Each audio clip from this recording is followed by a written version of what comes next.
cả đặt năm cha đặt năm pi bom mà pay pram cho năm pi bom mà pay bom mùi chỉ thò mà đá tới nộp về để cho năm thứ mấy mình em nè tay là mình commitment cái đặt nhà chất sầm rạp cả về phi ư có riệp trong phản cả chỉ vật sầm rạp khuôn anh hãy sầm rạp nhómในក្នុងឆ្នាំ2026ខ្ញុំបានកំណត់ខ្លួនឯងថាឆ្នាំហ្នឹងយ៉ាងហោចណាស់ខ្ញុំត្រូវអានសៀវភៅឲ្យចប់4ក្បាលជាការពិតឥឡូវចូលខែ7ហើយខ្ញុំអានចប់សៀវភៅ2ក្បាលហើយសៀវភៅនេះគឺខ្ញុំអានចិត្តចប់ដែរអញ្ចឹងនៅសល់តែបន្តិចទៀតទេអញ្ចឹងជាការពិត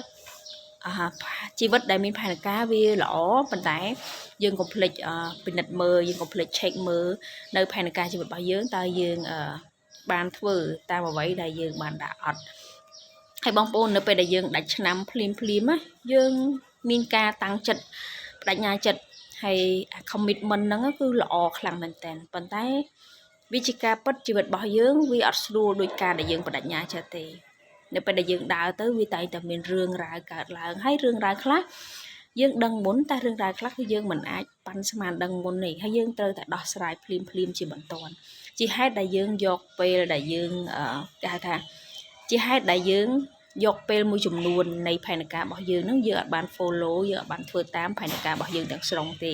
ដោយសារតែយើងត្រូវប្រឈមយើងត្រូវតែដោះស្រាយបញ្ហានោះជាបន្ទាន់ចុះសរុបសេចក្តីមកកុំភ្លេច check មើលផែនការជីវិតរបស់អ្នកហើយក៏កុំភ្លេចធ្វើតាមផែនការដែលអ្នកមានសម្រាប់ឆ្នាំថ្មី